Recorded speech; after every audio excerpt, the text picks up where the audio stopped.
আল্লাহুম্মা রযুকনি শাহাদাতান ফি সাবিলিক ওয়াজাল মাউতি ফি বালাদি রাসূলিক। যখন দোয়া করবা দুইটা দোয়া করবা, আল্লাহ যেমনে দাও তুমি শাহাদাতের মৃত্যু দাও, আর নবীর দেশে আমাদেরকে দাফন করিও। কারণ নবীর রওজা পাকের সামনে যে দাফন হবে, আল্লাহ তার হিসাব নিবে না, তার কবরটা জান্নাতের বাগান বানা দেবে। এই জন্যই তো কবি নজরুল বড় দামি কবি, একটা কবিতা লেখছে, মসজিদেরই পাশে মোরে কবর দিও ভাই, যেন ঘুরে থেকেও মুয়াজ্জিনের আজান শুনতে পাই। ঠিক কিনা জোরে বলেন? ঢাকা বিশ্ববিদ্যালয় বিশাল বড় মসজিদের পাশে কবি নজরুলকে কবরস্থ করা হয়েছে। যতবার মুয়াজ্জিন আজান দেয়, কোরআন তেলাওয়াত করে, প্রতিটা আওয়াজ কবরে থাইকা থাইকা শুনতাছে। দুনিয়ার দামি বাড়ির আশা করে নাই, দামি বাড়ির আশা করে নাই, দামি গাড়ির আশা করে নাই, সুখ শান্তির আশা করে নাই। আল্লাহর দরবারে কান্না করে বলছে, আল্লাহ এমন জায়গায় আমার কবরস্থ করবা, আমার কবরটায় থাইকা যেন আমি আজান শুনতে পাই। ঠিক কিনা জোরে বলেন?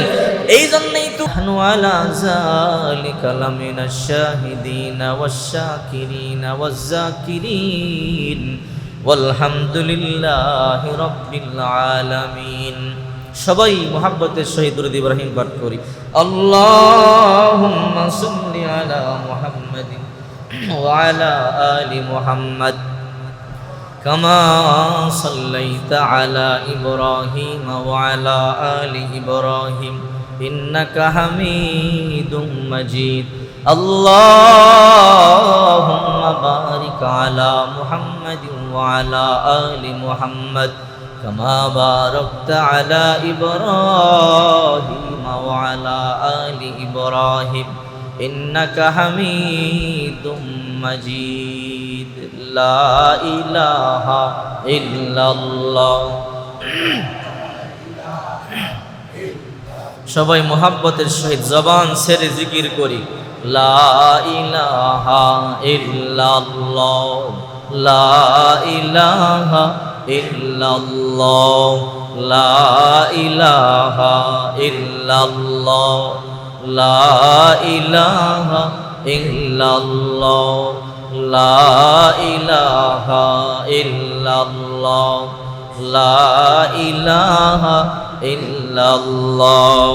গাড়ি চলে না ড্রাইভার সারা, বিমান চলে না পাইলট সারা, নৌকা চলে না মাঝি সারা, নৌকা চলে না মাঝি সারা, পৃথিবী চলে না আল্লাহ সারা।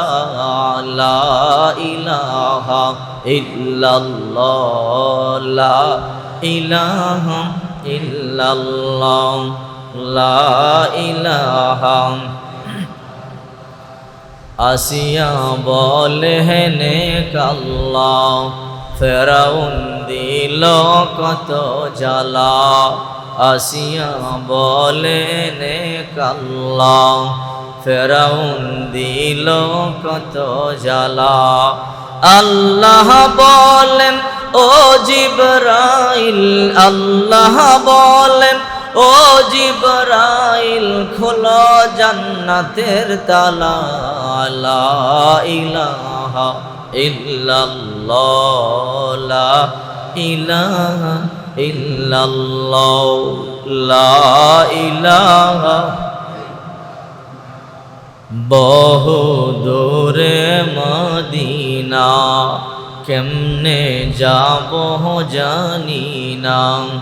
বহু দূরে মদিনা, কেমনে যাব জানি না।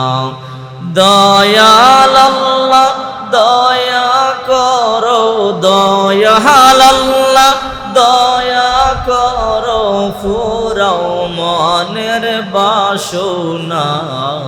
লা ইলাহা ইল্লাল্লাহ, লা ইলাহা ইল্লাল্লাহ, লা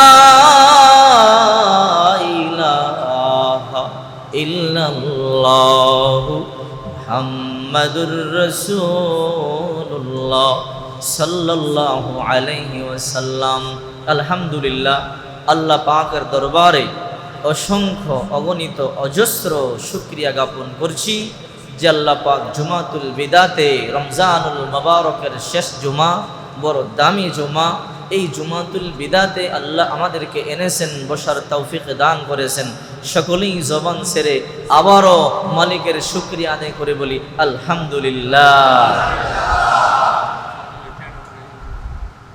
সবাই বলি আলহামদুলিল্লাহ।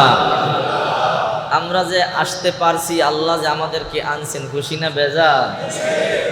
এই জন্য শুকরিয়া আদায় হবে কার? প্রিয় উপস্থিতি, জুমাতুল বিদাতে আল্লাহ পাকের কোরআনের সবগুলো আয়াতই গুরুত্বপূর্ণ। আর এতগুলো আয়াত থেকে দুটি আয়াত আমি আপনাদের সামনে তিলাওয়াত করেছি। এর মধ্যে একটি আয়াত, যে আয়াতটি রাসূল করিম সাল্লাল্লাহু আলাইহি সাল্লাম জুমাতুল বিদাতে আলোচনা করতেন, সুবহানাল্লাহ বলেন।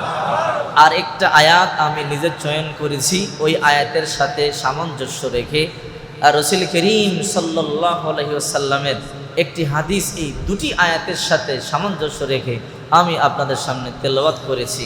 আল্লাহ পাক যদি চাহেন এর অনুকূলে জুমাতুল বিদাতে রাসূলের কথাগুলোকে নকল করে আপনাদের সামনে উপস্থাপন করে তৌফিক দান করেন, সকলে বলি আমিন। আসলে কোরআন এমন এক গ্রন্থ, যে ব্যক্তি যত বেশি কোরআন তেলাওয়াত করবে আর কোরআনের আলোচনা শুনবে, তার ঈমান তত বেশি তাজা হবে, ঠিক কিনা? দেখবেন বাহিরে যখন থাকেন, ঈমানের যে হালাত থাকে, যখন কোরআনের তাফসিরের মাহফিলে আলোচনা শোনেন ওয়াজিনদের, ওলামায়ে কেরামদের, বক্তাদের, তখন কিন্তু একরকম হালাত থাকে না, তখন অন্তরটা নরম হয়ে যায়, ঠিক কিনা?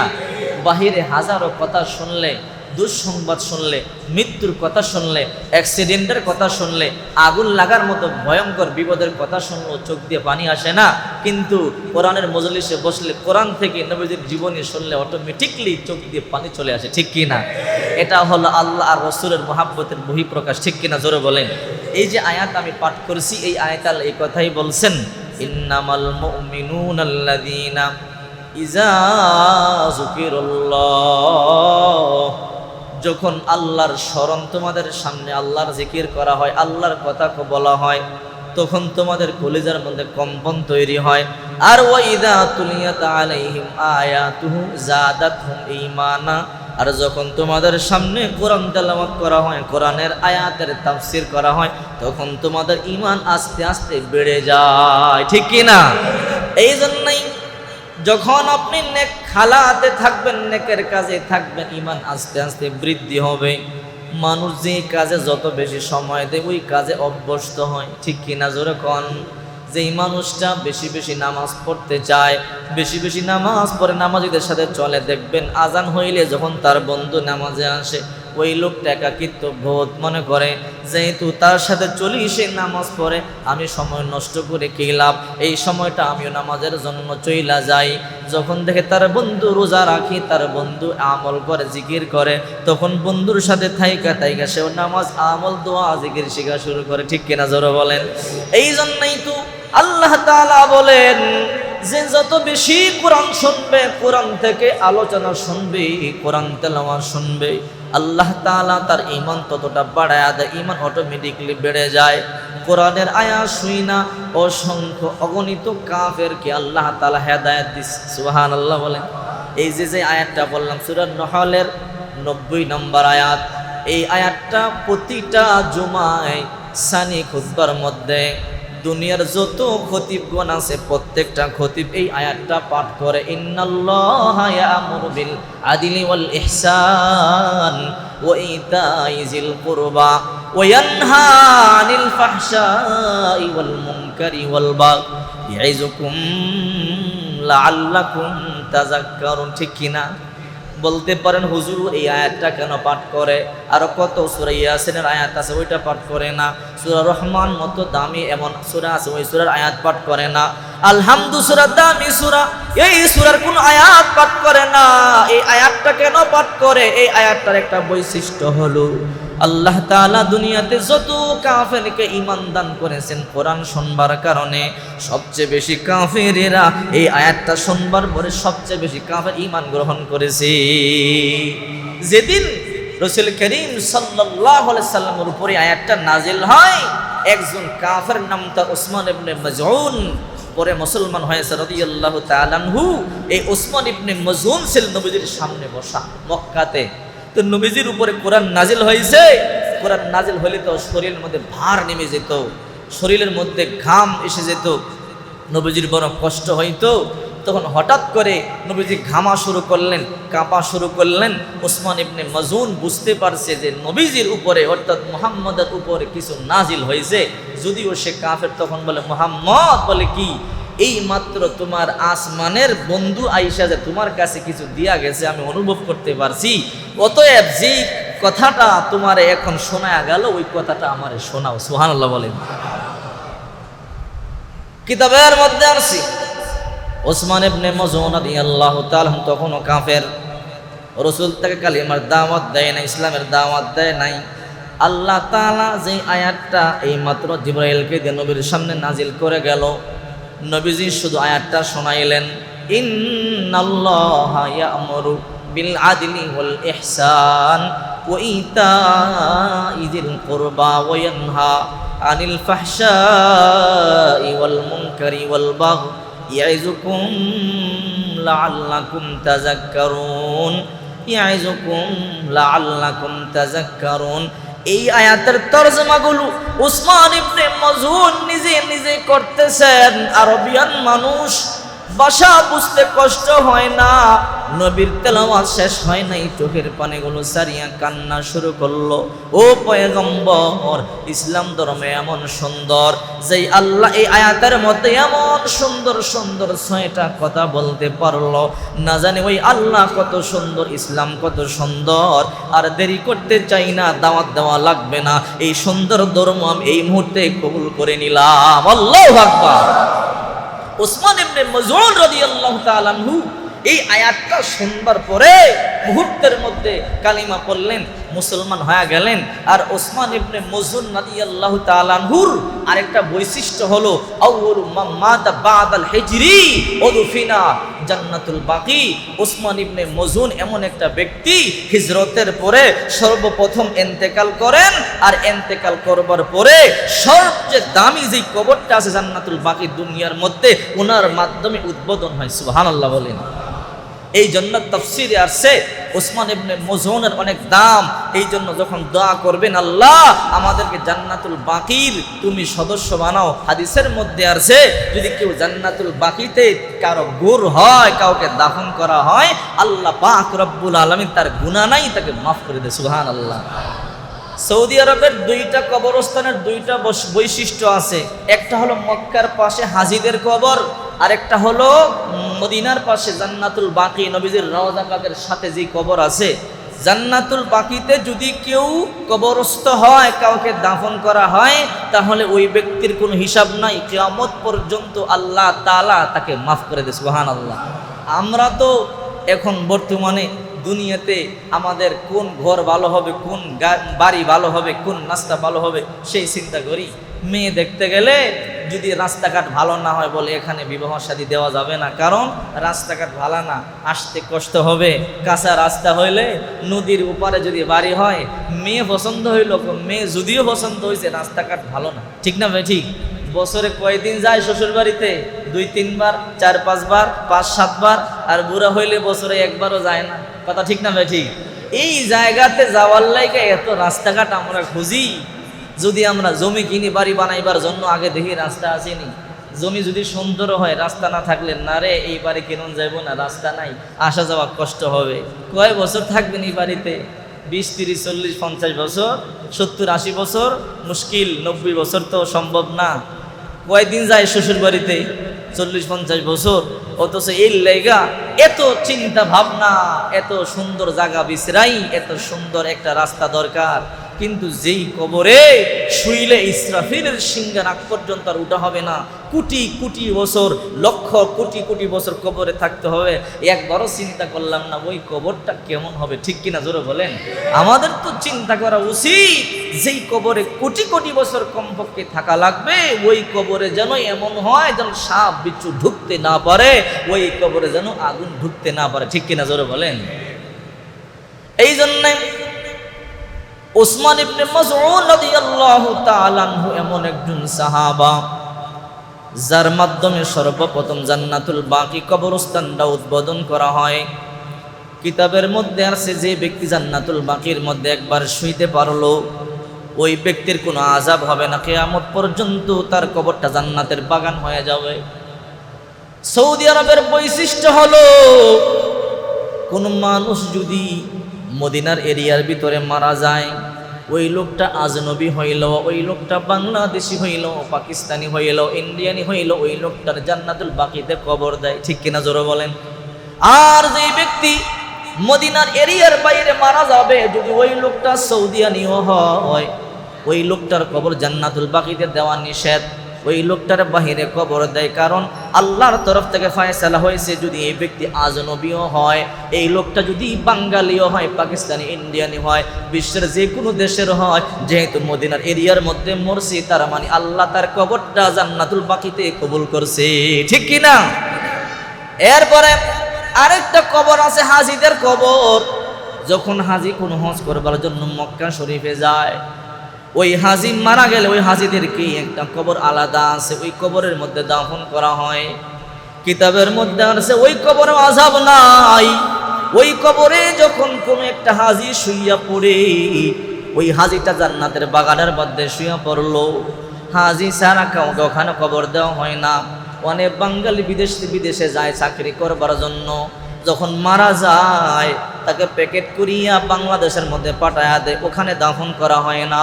আর যখন কোন হাজি মক্কার রেঞ্জের মধ্যে মারা যায়, হজের টিকিট যে লাগাইলো, হজের সার্টিফিকেট যার কলিজার মধ্যে ধারণ করলো, ওই লোকটা মারা যাওয়ার পরে সৌদি আরবের বাদশার নির্দেশ হল, রাসূলের কথা মতো ওই আল্লাহর মেহমানকে আল্লাহর মেহমানদারি করিয়া জান্নাতুল, যেই জান্নাতের বাগান আছে, হাজিদের কবর আছে, ওখানে কবর দাও। এখানে ঘুমাইতে পারলেই তো তার জিন্দেগির যত গুনাহ আছে সব আল্লাহ মাফ করে দেয়।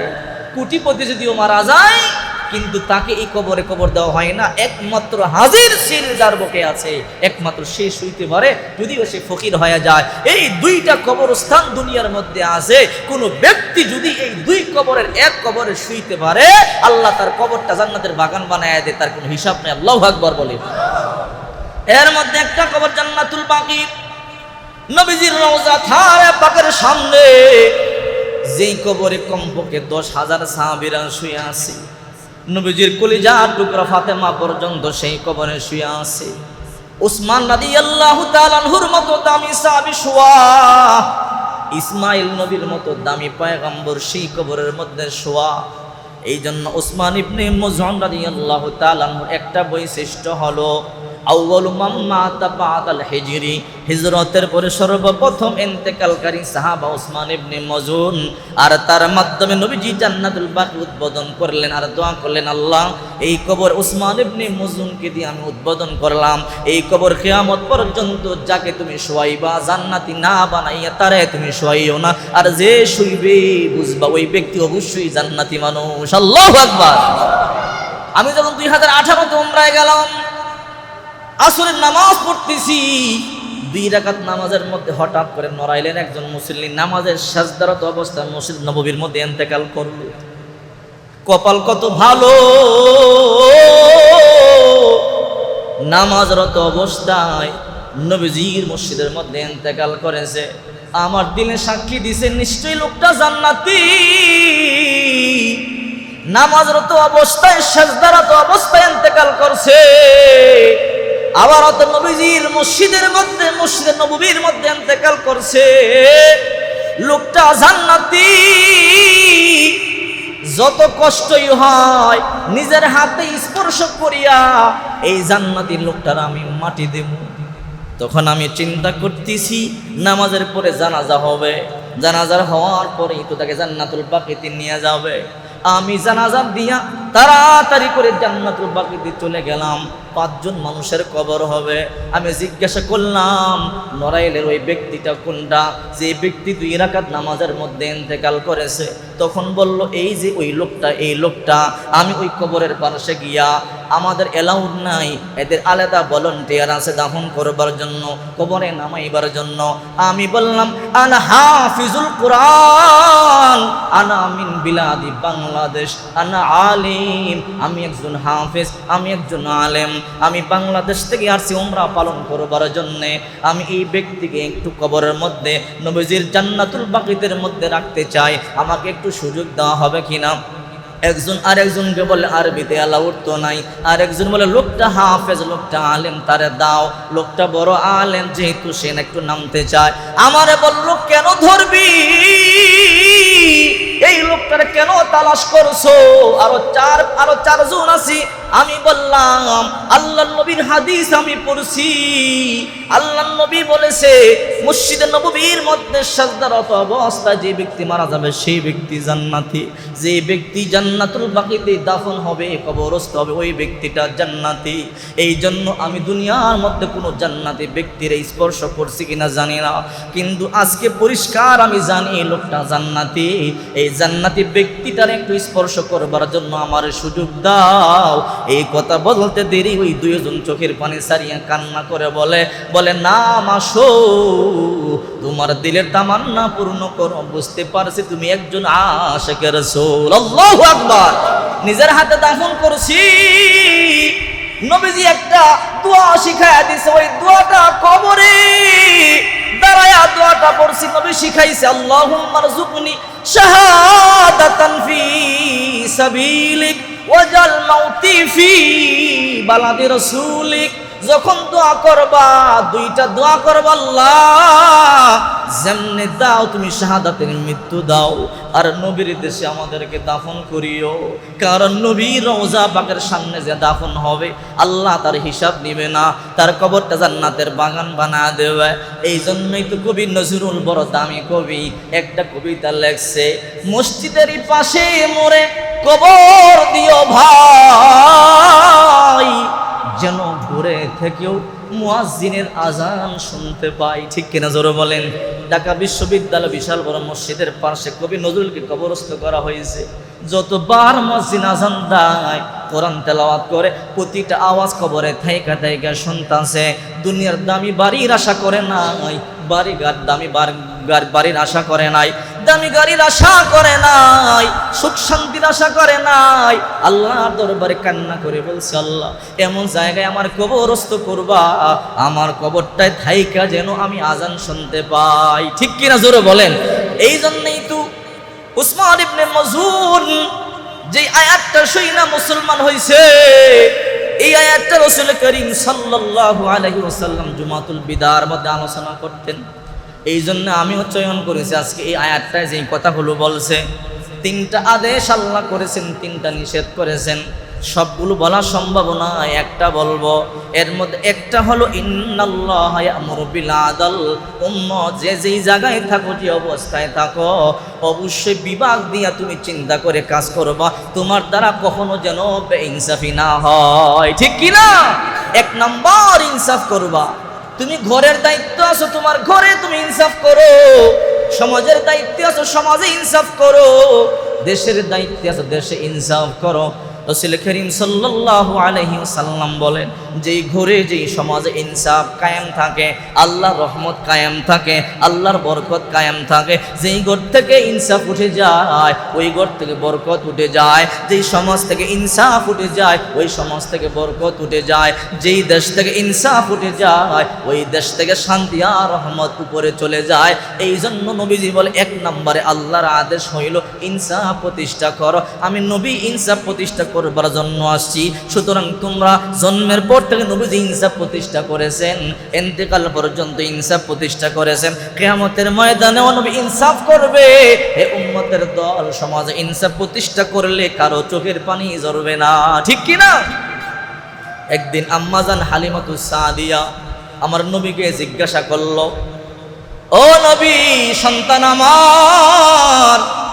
আমার বুকের দুধ আমি তোমারে পান করাইছি, কিন্তু দুর্ভাগ্য আমি তোমারে প্রসব করতে পারি নাই, 10 মাস গর্ভে ধারণ করতে পারি নাই। তারপর নিজেকে ধন্য মনে করি, তোমার মতো একটা সন্তানকে আমি আমার বুকের দুধ পান করাইতে পারলাম। বাবা মুহাম্মদ, একটা কথা আমারে বলবি কি? এই কথাটা আমার জানতে বড় মনে চায়। মা কি বলে? আমি যখন তোমারে মক্কা থেকে নিয়ে মদিনায় চললাম, মদিনায় যাওয়ার পরে তায়েফে গেলাম। তায়েফে যাওয়ার সময় আমার স্তনের মধ্যে দুধ ছিল না, আমি অভাবী ছিলাম, ঠিক মতো খাবার খাইতে পারতাম না। রে বাবা মুহাম্মদ, তোমারে কোলে নেওয়ার সাথে সাথে আমার স্তনের মধ্যে দুধের টইটুম্বর হয়ে যায়। আমার জানতে ইচ্ছা হয়, এ বাবা মুহাম্মদ, দীর্ঘ 2টা বছর আমি তোমারে দুধ পান করাইছি, কোনোদিন তুমি 2 স্তনের দুধ পান করো নাই, একটা স্তনের দুধ পান করেছো। আমি বারবার চেষ্টা করলেও 2য় স্তনে মুখ লাগাও নাই, কারণটা কি আমার বলো? আমার নবী কয়, মা আমি ইনসাফ প্রতিষ্ঠা করেছি। বলে কেমন ইনসাফ? আমি বুঝতে পারলাম না। বলে আমি যখন দুধ পান করি তখন আপনার একটা সন্তান আছে, নাম তার আব্দুল্লাহ, 1 বছর বয়স। ও মা, আমার ওই দুধ পায় তো আপনার বুকের দুধ পাও না। আপনি আমাকে মক্কা থেকে নিয়ে আসছেন দুধ পান করাইবার জন্যে, এই জন্যে আমি কি আপনার 2টা স্তনের দুধ পান করতে পারি নাকি? এটা তো বেইনসাফি হয়ে যায়। এই জন্য আমি একটা স্তনের দুধ পান করেছি, যেন আমার ভাই আব্দুল্লাহ আরেকটা স্তনের দুধ পান করতে পারে, কারণ আমি রাহমাতুল লিল আলামিন, আমি কখনো বেইনসাফি করতে পারি না। আল্লাহু আকবার। নবীজি জন্মের পরে ইনসাফ প্রতিষ্ঠা করছে। বদরের যুদ্ধের দিন মাথা গরম, আহারে 150 মাইল পায়ে হাইটা নবী আইছে। নবীজির পায়ের পাতাগুলো পাহাড়ের চোকা চোকা পাথরের খোসা লাইগা ছিদ্র হয়ে রক্তক্ষরণ হইতেছিল। জুতা নাই। 80-90 বছরের বৃদ্ধ বুড়াদেরকে নিয়ে যুদ্ধের ময়দানে আনছে। 7 আর 8 বছরের মুআবিজকে নিয়ে নবীজি আইছে। অস্ত্র নাই, মাত্র 2টা ঘোড়া, 3টা ওট, 7-8টা তরবারি, খেজুরের ডাল বাইঙা আল্লাহর পয়গম্বর সাহাবায়ে কেরামদের হাতে দিয়েছে। আর ওইদিকে 1000 টাকরা যুবক মক্কার কাফের, প্রত্যেকের হাতে দামি তরবারি, ধারালো তরবারি, প্রত্যেকে ঘোড়া অথবা উটের উপরে থাবা দিয়ে যেন খেয়ে ফেলবে। নবীজি বড় দুশ্চিন্তার মধ্যে আছে, টেনশনের মধ্যে আছে। সাহাবায়ে কেরাম মাত্র 313 জন, বুড়াদেরকে নিয়া, ছোট বাচ্চাদেরকে নিয়া, যুবকদেরকে নিয়ে লাইন দিতেছে, লাইন সোজা করতেছে। হঠাৎ করে একজন যুবক সাহাবী লাফ দিয়ে পিছন থেকে সামনে চলে আসছে।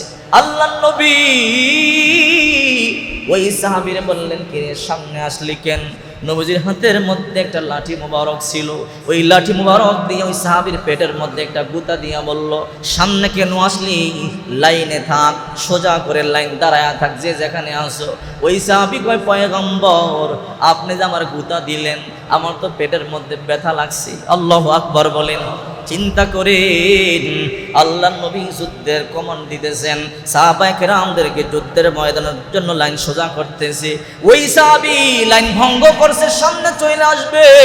এই জন্য আল্লাহর নবী তার পেটের মধ্যে লাথি দিয়ে একটা গুতা মারলো, যা জাগায় যা, সোজা হইয়া দাঁড়া। ওই সাহাবী কই, নবী আপনি যা আমার পেটের মধ্যে একটা লাথি দিয়েছেন, আমাকে একটা গুতা দিয়েছেন, আমার তো পেটের মধ্যে ব্যথা লাইগা উঠছে। এই কথা বলতে দেরি, নবী আমার ওই সময় চোখের পানিগুলো সারিয়া দিছে, সারিয়া দিয়া টান দিয়া সাহাবীরে কাছে আইনা কয়, ধর এই লাঠিটা ধর, আমার ভুল হইছে, আমি তোরে দুঃখ দিয়া দিছি, আমি তোরে আরো আসতেই তো দিতে পারতাম, কেন হুজুরে তোরে আমি একটা গুতা দিয়া দিলাম। আল্লাহর সামনে আমার নামে বিচার দিবি না, আল্লাহর সামনে আল্লাহর কাজ করায় আমারে দাঁড় করাবি না রে সাহাবী। আমি নবী তোরে যেমন জোরে একটা গুতা দিছি, প্রয়োজনে তার থেকে জোরে একটা গুতা আমারে দে, এরপরও তুই আমার উপরে কষ্ট নিবি না। আমি নবী জুলুম করবার জন্য আসি নাই, চোখের পানি জড়াইবার জন্য আসি নাই, আমি তো চোখের পানি মুছবার জন্য আসছি। নে নে আমার একটা গুতা দে। ওই সাহাবিও হাতের মধ্যে লাঠি নিচে পয়গম্বরের গুতা দিবে। ওই সাহাবীর খালি গা ছিল, গায়ের মধ্যে জামা নাই। আল্লাহর পয়গম্বর ডাক দিয়া কই আয় আয় আয় একটু সামনে আয়। সবার সামনে গা খালি করা যাবে না, কারণ আমার সিনা সবাই দেখলে সইতে পারবে না। নবুয়তি সিনা, যেই সিনায় কোরআন, যেই সিনায় জিবরাইল বারবার চাপ দিয়েছে, ওই জান্নাতি সিনা সবাই দেখলে সহ্য করতে পারবে না। ওই সাহাবীকে টান দিয়ে একটু দূরে নিয়ে পয়গম্বর উপরে পাঞ্জাবি উঠাইয়া কয় নে নে আমার। ওই সাহাবী গুতা দেওয়ার বান করিয়া নবীর সামনে যায়। প্রতিটা সাহাবীর চোখের মধ্যে পানি। আজকে এমন বিপদের দিনও কি তোর নবীর উপরে প্রতিশোধ নিতে হবে নাকি? সমস্ত সাহাবীরা কাঁদে, পয়গম্বরকে কেউ কান্না করবা না। হযরত ওমর সামনে আইসা কয় তোর সাহস কত বড়, আমার নবীর এই গুতা দেওয়ার জন্য সামনে যাস।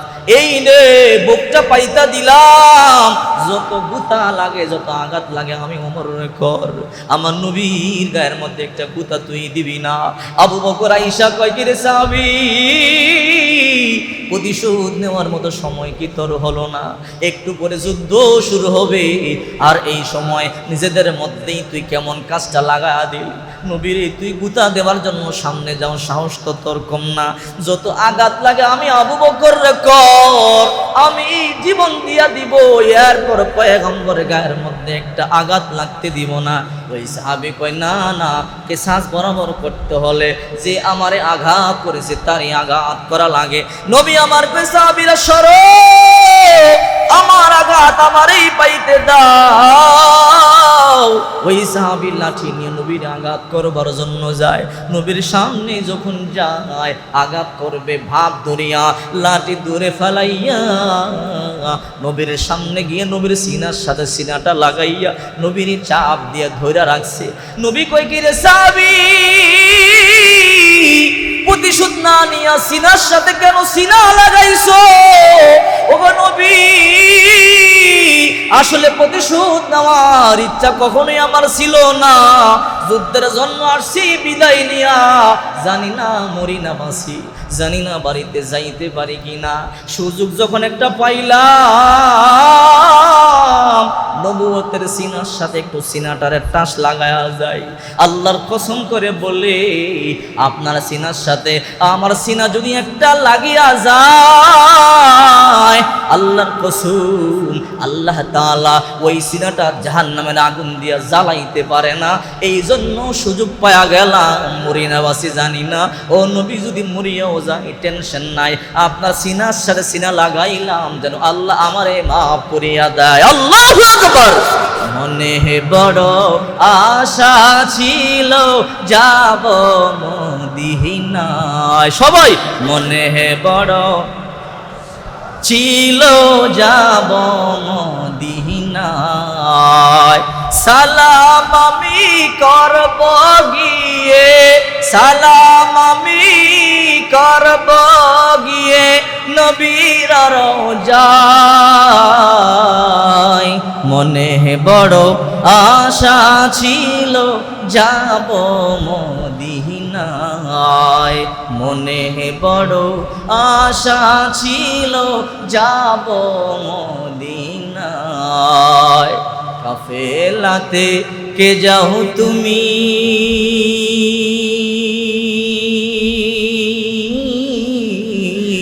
কে যাও বায়াতরি, যাও না আমায় সঙ্গে লইয়া খালি কি বা কহরি। সঙ্গে যদি না লাও মোরে গিয়ে মদিনা,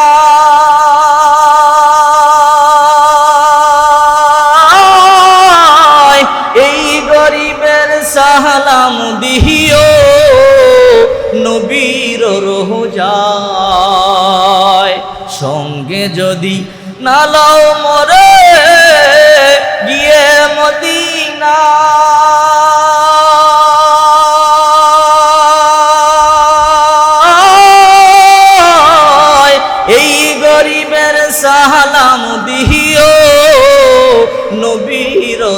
যায়।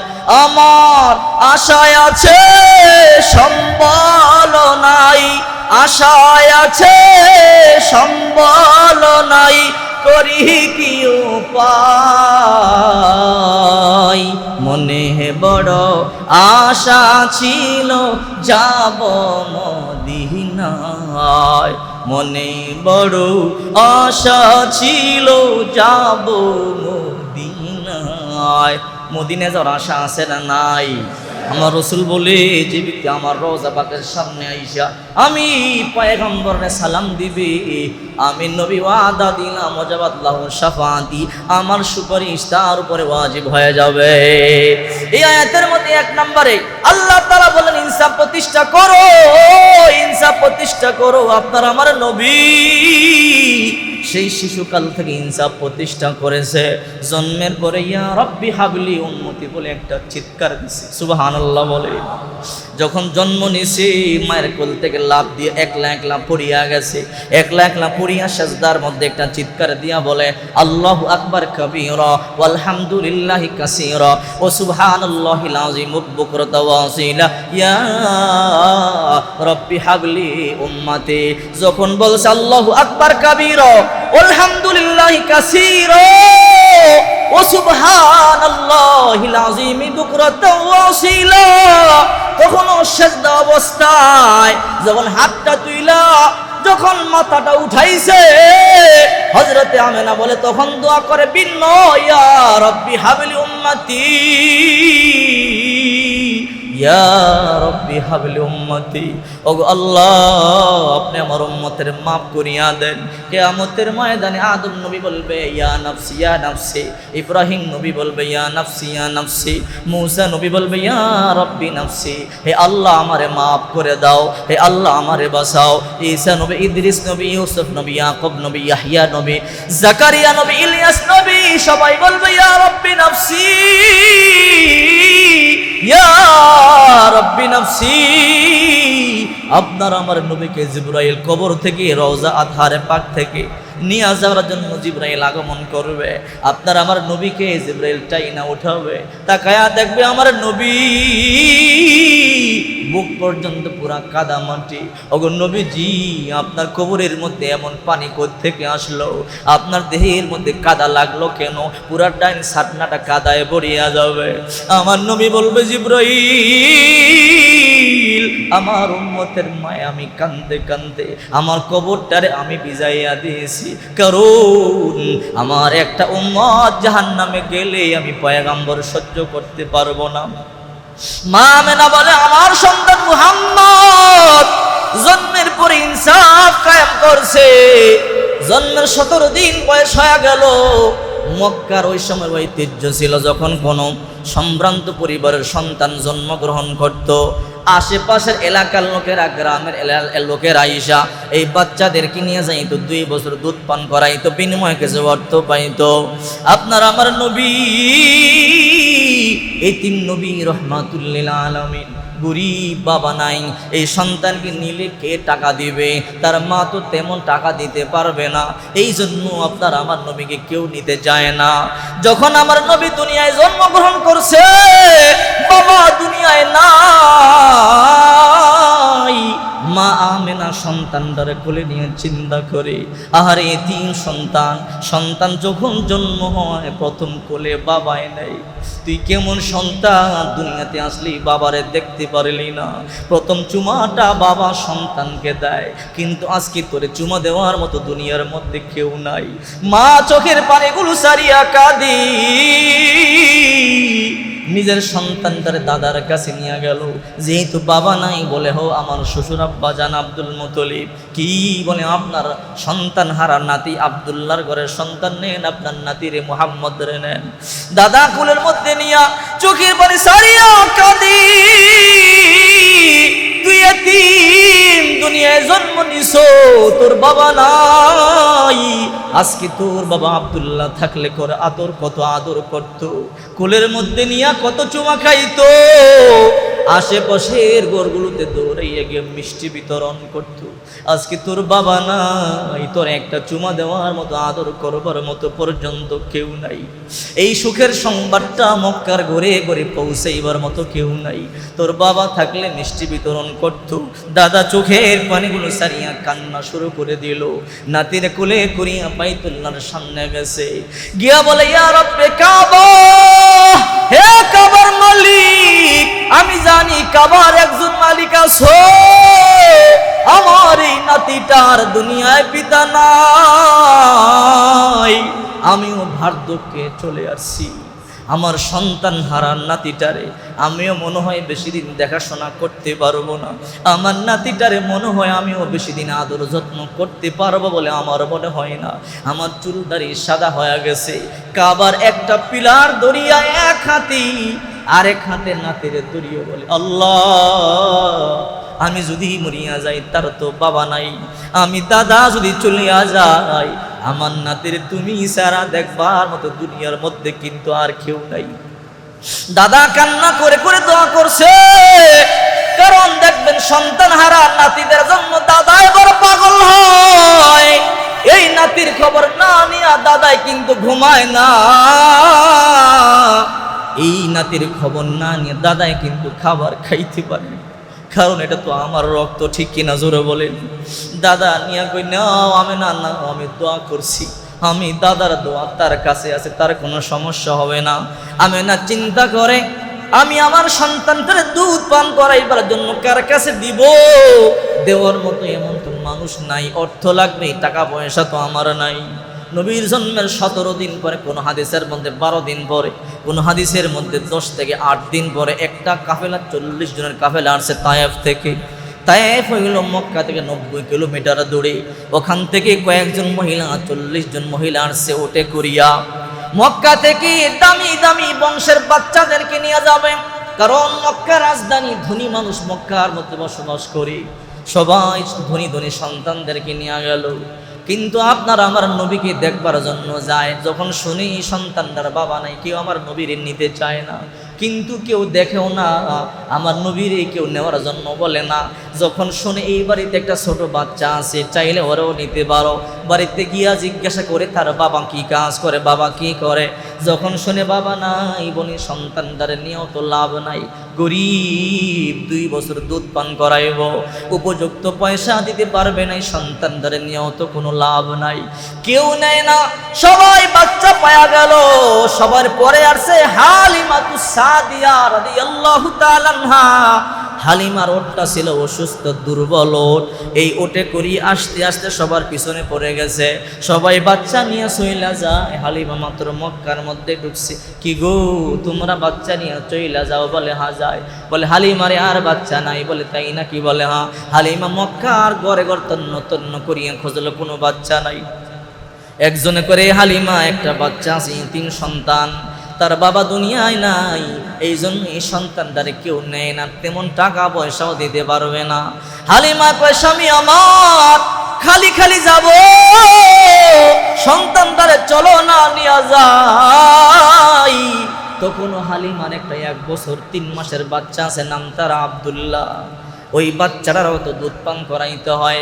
আর হালিমাতুস সাদিয়া অসুস্থ মানুষ, দুর্বল মানুষ, গরিব মানুষ, ঠিক মতো খাবার খাইতে পারে না, দেহের মধ্যে তেমন পুষ্টি নাই, বুকের মধ্যে তেমন দুধ নাই, নিজের সন্তানটারই ঠিক মতো দুধ পান করাইতে পারে না। কিন্তু কিছু টাকা পাওয়ার আশায় মক্কার মধ্যে আছে একটা সন্তান নিয়ে যাবে। এইদিকে আমেনা সন্তানটারে নিয়ে কাঁদি, আমি তোরে কার কাছে দিব, তোরে কে দুধ পান করাইবে, আমার টাকা নাই, পয়সা নাই, এই জন্য কেউ তোরে নেও না, আমি কার কাছে দিব। মক্কার সব ধনী ধনী সন্তানদেরকে দুধ পান করাইবার জন্য নিয়ে গেল, আমি কি তোরে কারো কাছে দিতে পারবো না রে সন্তান। মাও চোখের পানি সারিয়া কান্না করে, দাদাও কান্না করে। হঠাৎ করে হালিমা তার স্বামীটারে নিয়া নবীজির ঘরের সামনে গেল, গিয়া বলে, আমেনা তোমার নাকি একটা সন্তান আছে, নাম মুহাম্মদ, বাবা নেই, বলে হ্যাঁ। কে গো তুমি? বল আমিও তায়েফ থেকে সন্তান নেওয়ার জন্য আসছি। তোমার সন্তানটারে আমারে দিবা নাকি বলো? আমেনাই কই আমার সন্তান গরিব, এই জন্য অবহেলা করে কি আমার সন্তানটারে নেয় না, তেমন টাকা আমার নাই, পয়সা নাই, আমি তোমার সন্তানটারে নিতে চাই, আমি আমার সন্তানটা নিবা যে কিছু দেওয়ার মতো নাই। বলে আমারও তোমার সন্তানের তেমন খাওয়াইবার মতো তেমন কিছু, আমি গরিব, তোমার সন্তানকে নিয়ে যে কিছু খাওয়াইবো আমারও সেই সম্বল নাই। আমার বুকের দুধ আছে, সেই দুধ আমি তোমার সন্তানকে খাওয়াইতে পারো। এই কথা বলবার পরে মায় হইনি, তোর কাছে আমার সন্তানটা দিয়া দিলাম। হযরতে হালিমা সন্তানকে কোলে নিছি, আল্লাহর নবীর দিকে তাকাইয়া দেখে এমন সুন্দর সন্তান দেখলে পরাণ ঠান্ডা হয়ে যায়। এই সন্তান দেখবার পরে মানুষ নেয় না, কেমন মানুষ কোলের মধ্যে নিয়া বলে আমেনা নিয়ে গেলাম, টেনশন করিস, যদি কিছু নাও খাওয়াইতে পারি বুকের দুধ তোর সন্তানকে খাওয়াইতে পারবে। আমেনা সন্তানকে হালিমা কোলে নেওয়ার সাথে সাথে হালিমার বুকের মধ্যে দুধে ভরে গেছে, দেহের মধ্যে শক্তি চলে আসছে। ততক্ষণে সবাই 30 মাইল দূরে চলে গেছে। হালিমার ওটটা দুর্বল জীর্ণ শীর্ণ উট, ওই ওটের মধ্যে বসে আল্লাহ কুদরতি শক্তিটা দিয়া দিছে। এই ওট এমন লাফাইয়া যাইতেছি, এদেরকে পিছনে ফালাইয়া সবার আগে বাড়িতে চলে গেছে। বাড়িতে গিয়া দেখে ঘাস নাই, মরুভূমির এলাকা, আশেপাশে শুধু ঘাস আর ঘাস দেখা যায়, গাছে ফল নাই, ফুল নাই, ফলে ফুলে ভরে গেছে। হালিমার মেষ বকরি দুম্বা গরুর স্তনের মধ্যে দুধ নাই, দুধের তৈ টুম্বর হয়ে গেছে। পরে যাওয়ার পরে কেমন যেন জান্নাতি বাতাসের ঘ্রাণ পাওয়া যায়। এই জন্য লম্বা ঘটনা বলা যাবে না। মা হালিমা বলে, বাবা মুহাম্মদ, তোমার যখন আমি দুধ পান করাইতাম, আমি তোমার কোলে নেওয়ার সাথে সাথে আমার বুকের মধ্যে দুধে ভরে গেছে, আমার বকরি মেষের স্তনের মধ্যে দুধে ভরে গেছে। আমার বাড়িতে রহমতের বন্যা বয়া গেল। আমার মনে চায় না কোনোদিন তোমার আমি দিব আবার মক্কায়, কিন্তু তুমি অন্যের সন্তান, তোমার দমে রাখতেও পারি না। এ বাবা মুহাম্মদ বল, 2টা বছর দুধ পান করছো, দ্বিতীয় স্তনের মধ্যে মুখ লাগাও নাই, বারবার চেষ্টা করছি, খা দুধ পান করো নাই কেন? বলে মা আমি জানি, যদিও আমি তখন ছোট, মাত্র 17 দিন বয়স আমার, আমি তখনও জানি আমার একটা দুধ ভাই আছে, আপনার একটা সন্তান আছে, তার নাম আব্দুল্লাহ। যদি আমি সব দুধ পান করি, আমার দুধ ভাই দুধ পান করতে পারবে না, কষ্ট পাবে, তুমিও কষ্ট পাইবা। এই জন্য আমি মুহাম্মদ জীবনে কোনোদিন বেইনসাফি করি নাই, এই জন্য একটা স্তরের দুধ পান করিয়া আল্লাহর শুকরিয়া আদায় করেছি। আল্লাহু আকবার। এই জন্য আল্লাহ তাআলা এই আয়াতের মধ্যে 1 নম্বরে বলেন, ইন্নাল্লাহা ইয়া'মুরু বিল আদল। 1 নম্বরে সমাজের নেতৃত্বে যারা আছো, থাকবে যারা, ইনসাফ প্রতিষ্ঠা করবা, কথার মাধ্যমে যেন কেউ কষ্ট না পায়, সাবধান। কারণ তোমার কথার মাধ্যমে যদি বুঝতে পারো কেউ কষ্ট পেয়েছে, সাথে সাথে ক্ষমা চেয়ে নাও। আমার নবী নিজে ক্ষমা চাইছে, আবু বকর তার গোলামরে কথা দিয়া কষ্ট দিছে, আবু বকরের শান্তি নাই যতক্ষণ পর্যন্ত ক্ষমা না চাইছে। আর এখন তো নবীজি বলেন, যদি কোনো মানুষের কথা দিয়া কষ্ট দিয়ে তার কলিজাটা ভাঙিয়া দেয়, কাবাগর ভাঙ্গা ফেলানোর চাইতো বেশি গুনাহ। কারণ কাবাগর 3 বার ভাঙছে, 3 বার রিপেয়ারিং করছে, মানুষ দ্বারা আবারও ভাঙতে পারে, আবার রিপেয়ারিং করতে পারে, কিন্তু মানুষের ছোট্ট কলিজা দুনিয়ার কোন কারিগর দ্বারা